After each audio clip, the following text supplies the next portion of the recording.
Aliens यानी कि परग्रही, ये शब्द सुनते ही हमारे मन में एक रोमांचक सा हो जाता है और साथ ही जानने के लिए जिज्ञासाएं और उन्हें जिज्ञासाओं से जन्म लेते हैं अनेक प्रश्न हैं। जैसे कि क्या एलियंस सच में होते हैं? क्या एलियंस हमारे जैसे दिखते होंगे? एलियंस से हमसे ज्यादा ताकतवर, एडवांस होंगे या अभी वो विकसित नहीं है, जिसे लाखों साल पहले हमारे धरती का जीवन विकसित नहीं हुआ था, जिससे आज हम उन्हें ढूंढने की कोशिश कर रहे हैं? क्या कभी उन्होंने भी हमें ढूंढने की कोशिश की होगी या आज भी वो हमें ढूंढ रहे हैं जिसे हम उनकी तलाश कर रहे हैं? ऐसे ही अनेक सवालों के जवाब हम आपको आज के इस वीडियो में देने वाले हैं। दोस्तों, आज का वीडियो बड़ा ही इंटरेस्टिंग होने वाला है। आज हम बात करेंगे इस अंतरिक्ष में रहे जीवों की, यानी एलियंस की और ग्रहों की। दोस्तों, क्या आपको लगता है कि हमारे इस अंतरिक्ष में कहीं ना कहीं एलियंस मौजूद होंगे? यही इस अनंत ब्रह्मांड में हमारे प्रति एकमात्र ऐसा ग्रह जहां जीवन है। कैसे? अनंत अंतरिक्ष में ऐसा कोई दूसरा प्लेनेट नहीं जहां जीवन की संभावना हो या जहां पर जीवन मौजूद हो। दोस्तों, जैसा कि आप सभी जानते हैं कि हमारे वैज्ञानिकों ने इस अंतरिक्ष में ऐसे बहुत सारे प्लेनेट खोजे हैं जहां जीवन की संभावना हो सकती है। उनमें से बहुत सारे प्लैनेट ऐसे भी हैं जो अपने स्तर से एक खास दूरी पर है, जिसे हैबिटेबल जोन कहा जाता है, जिस वजह से उन ग्रह पर हमारी धरती की तरह ही तापमान रहता है और जहां पानी होने की संभावना है। ऐसी प्लैनेट को वैज्ञानिक भविष्य में हम इंसानों के रहने लायक मानते हैं। तो दोस्तों, क्या यह संभव नहीं है? कैसे प्लैनेट पर आज भी जीवन हो सकता है? आपको क्या लगता है? क्या यह पॉसिबल है या फिर इस अनंत ब्रह्मांड में हम केवल शक्तिशाली जीव हैं? आखिर क्यों आज तक हम किसी भी प्लेनेट पर जीवन को नहीं खोज पाए हैं और क्यों कोई एलियन हम इंसान को नहीं ढूंढ पाए? क्या वजह है कि हमें जीवन की संभावना वाले प्लेनेट पर भी कोई जीवन नहीं मिला? तो चलिए शुरू करते हैं। इन सभी सवालों का जवाब जानने के लिए चैनल को सब्सक्राइब करें और वीडियो को लाइक भी कर दीजिए। दोस्तों, क्या आप जानते हैं कि हमें आसमान में जो तारे दिखते हैं वह वास्तव में इन तारों की वर्तमान की तस्वीर नहीं होती। हम जिन तारों को देखते हैं उनमें से बहुत सितारे नष्ट हो चुके हैं और बहुत सितारे ऐसे भी हैं जो वहाँ है ही नहीं, जहाँ हमें दिखाई देते हैं। तो ऐसा कैसे होता है कि जो तारे पहले नष्ट हो गए हो वह आज भी हमें दिखाई देते हैं? तो चलिए समझते हैं इस बात को। दोस्तों, दरअसल हमें जो ऑब्जेक्ट दिखते हैं उसे हम तभी देख पाते हैं जब लाइट उस ऑब्जेक्ट से रिफ्लेक्ट होकर हमारी आंखों तक आती है, और माइट को किसी भी ऑब्जेक्ट से रिफ्लेक्ट होकर हमारी आंखों तक आने में कुछ समय तो जरूर लगता है, चाहे वो बहुत ही कम समय क्यों ना हो। जितना समय उसे रिफ्लेक्टेड लाइट को आने में लगता है, हमें उस ऑब्जेक्ट की उतनी ही पुरानी इमेज दिखाई देती है। ते हम और अच्छे से समझ लेते हैं। दोस्तों, हमारा सूर्य है पृथ्वी के करीब 15 करोड़ किलोमीटर की दूरी पर है और सूर्य से निकली हुई रोशनी को इतना लंबा सफर तय करके धरती पर आने में 8 मिनट और 20 सेकंड का समय लगता है। इसका मतलब है कि सूर्य दिखाई देता है या 8 मिनट 20 सेकंड पुराना है। इसे हम और अच्छे से समझते हैं। मान लेते हैं कि सूर्य अचानक गायब हो जाता है। ऐसे में सूर्य के गायब होने से पहले जो रोशनी सूर्य से निकल चुकी है उसे हम तक आने में 8 मिनट का समय लगेगा। तो सूर्य के गायब होने के बाद भी 8 मिनट तक सूर्य हमें दिखाई देता है, भले ही वह 8 मिनट पहले गायब हो चुका है। ऐसा इसलिए क्योंकि सूर्य से निकली हुई लाइट 8 मिनट बाद हम तक पहुंचती है और तब तक हमें सूर्य दिखाई देता है।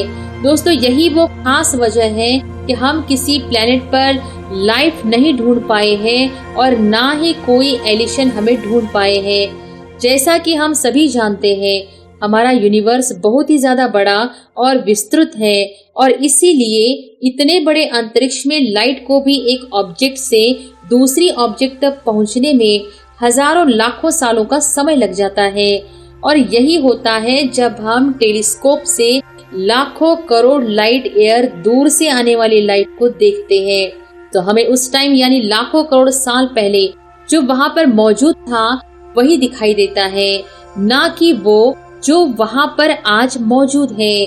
अब मान के चलते हैं कोई एलियन संविधान हमें कई हजार किलोमीटर दूर से दिख रही है। कई हजार किलोमीटर नहीं, कई प्रकाश वर्ष की दूरी से दिख रही है, यानी लाखों प्रकाश वर्ष की दूरी से, या फिर मान के चले कि करोड़ों प्रकाश वर्ष की दूरी से कोई सभ्यता हमें बहुत ही एडवांस टेक्नोलॉजी से ऑब्जर्व कर रही है। तो उसे क्या दिखाई देगा?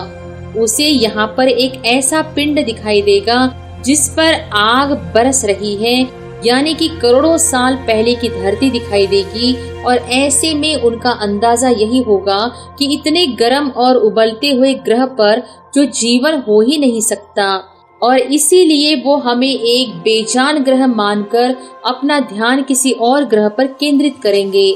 अगर हम हमारे पड़ोसी सोलर सिस्टम प्रोक्सिमा सेंचुरी की बात करें, ये हमसे 4.6 लाइट ईयर की दूरी पर है। यानी जब हम प्रोक्सिमा संजो के प्लैनेट को देखते हैं, हम करीब 5 साल पहले चली वहाँ की लाइट को देख रहे होते हैं, और जो वहाँ चीजें घटती हुई देख रहे हैं वह करीब 5 साल पहले वहाँ हो चुकी है, जो हमें आज होती हुई दिखाई दे रही है।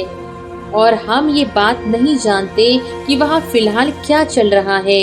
जो प्लैनेट है हमसे इतनी ज्यादा दूर है, हम उन प्लैनेट्स की उतने ही सालों पुरानी घटना को देख पाते हैं। और कई वैज्ञानिक इसे ही एक बड़ा कारण मानते हैं कि आज तक किसी एलियन सिविलाइजेशन से नहीं मिल पाए हैं, क्योंकि यदि दूर अंतरिक्ष में कोई एलियन है अपने टेलीस्कोप से हमारी पृथ्वी को भी देख पाते हैं, तो पृथ्वी और उनके बीच की दूरी इतनी ज्यादा होगी कि हमारी पृथ्वी से चलने वाली लाइट को उनके टेलीस्कोप तक पहुंचने में लाख या शायद करोड़ सालों का समय लगेगा।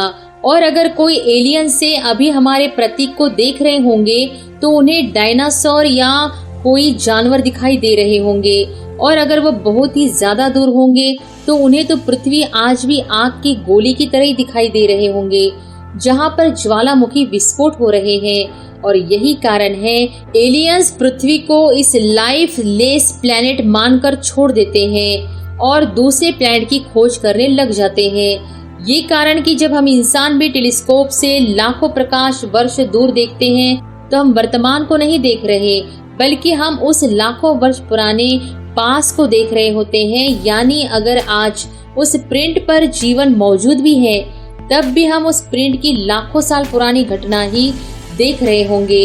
इसलिए यह मतलब नहीं है कि वहाँ उस वक्त जीवन नहीं है। इसका यही मतलब है कि जिस वक्त वहाँ से लाइट चली थी जिससे उसे देख रहे हैं, उस वक्त वहाँ पर जीवन नहीं था। यही वजह हो सकती है कि हमें अभी तक अंतरिक्ष में कोई लाइफ नहीं मिले, क्योंकि इस अंतरिक्ष में सब कुछ एक दूसरे से इतना दूर है कि लाइट को लाखों साल लग जाते हैं एक दूसरे तक पहुंचने में। कुछ समय पहले हुब्बल टेलीस्कोप अपने गैलेक्सी, जो कि हमसे 14 करोड़ प्रकाश दूरी पर, इसका मतलब इस गैलेक्सी से निकली हुई लाइट हम तक आने में 14 करोड़ साल का सफर तय करती है, और हम जो उसे देख रहे हैं वो तस्वीरें 14 करोड़ साल पुरानी हैं। और हो सकता है आज एक व्यक्ति बहुत ज्यादा बदल चुका है। अंतरिक्ष में इस तरह की खोज करने में हमारी सबसे ज्यादा मदद धवल टेलीस्कोप ने की है। धवल टेलीस्कोप 25 अप्रैल 1990 को नासा ने इस पृथ्वी के ऑर्बिट में स्थापित किया था। स्पेस टेलीस्कोप को एस्ट्रोनॉमर एडविन पोवेल के नाम से स्पेस टेलीस्कोप हवा नाम दिया गया है। यह टेलीस्कोप 600 किलोमीटर की ऊंचाई पर पृथ्वी के ऑर्बिट में चक्कर काट रहा है। पृथ्वी का एक चक्कर लगाने में 100 मिनट का समय लगता है। इसे अंतरिक्ष में 5 बार रिपेयर किया जा चुका है, और यह पहला ऐसा टेलीस्कोप है इसने इतने लंबे समय तक काम किया है। 2021 में इसकी जगह जेम्स वेब टेलीस्कोप ने ले ली, और जब यह टेलीस्कोप है अबेरल टेलीस्कोप से बहुत ही एडवांस है। अरिहंत में 1300 करोड़ लाइट ईयर दूर दिख सकता है। यह अभी तक का सबसे एडवांस स्पेस को फेजोगे गैस डस्ट और घने क्लाउड के पीछे मौजूद है। स्टार्स और स्पेस बॉडीज को देखने में सक्षम है। ये टेलीस्कोप में दूर तक फैली हुई गैलेक्सी और प्लैनेट्स की रिसर्च करने के लिए बनाया गया है। ये हमारे आसपास के प्लैनेट्स के एटमॉस्फेयर की बहुत अच्छी सी जानकारी दे सकता है, ताकि हम जान सके कौन सा प्लैनेट हमारी प्रतिक्रिया हैबिटेबल है। तो दोस्तों, आज के इस वीडियो में बस इतना ही। आप क्या मानते हैं, इस अनंत ब्रह्मांड में पृथ्वी एकमात्र जीवित ग्रह है, या फिर आप भी मानते हैं कि बहुत सारे ऐसे ग्रह होंगे जहां पर जीवन मौजूद है? बस फर्क इतना है कि हम एक दूसरे से कोई संपर्क नहीं कर पा रहे हैं।